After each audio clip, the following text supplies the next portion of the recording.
3 দিন ধরে খাইনি, 3 দিন ধরে খুব অসুস্থ ঠাকুমা।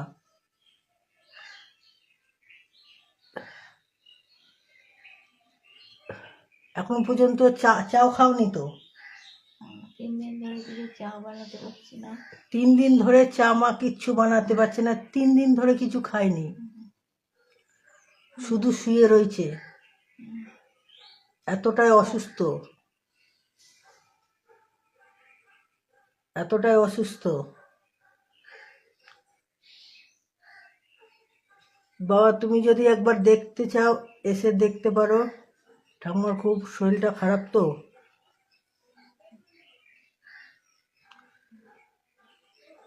ঠাকুমার খুব শরীরটা অসুস্থ রয়েছে।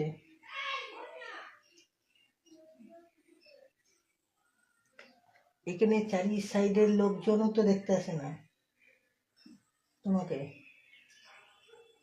যেদিনকে খুব ব্যথা করছিল পিঠে, ওই দিনকে অনেক চিল্লাচ্ছিলাম, বললাম আমার এরকম ব্যথা করছে, কে ভালোবাসো, কে আমাকে ভালোবাসে, এসো এবারে দেখি আমার এই অসময়ে, এই দুপুর সময় এসো কত।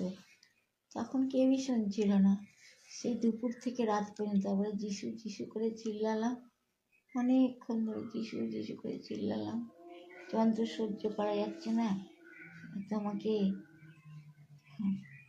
বললাম দুনিয়া থেকে তুলে নাও আমাকে, না হলে আমার না না, তুমি এখন অনেক বছর বাঁচবা। এই বলছিলাম, না হলে আমাকে।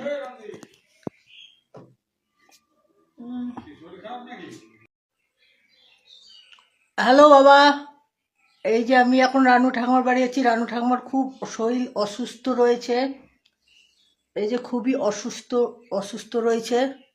এই যে দেখো তুমি, এই যে শরীর খুব অসুস্থ রানু ঠাকুমার। হ্যাঁ, আমাদের এই জমিটা দেখতে এসেছি, তাই এখান থেকে ঠাকুমাকে একটু দেখতে গেলাম। আমাদের তো ঠাকুমা নেই। এই যে ঠাকুমা তোমার অসুস্থ তো? কি মনে হচ্ছে দেখে? হ্যাঁ, আমি বলছি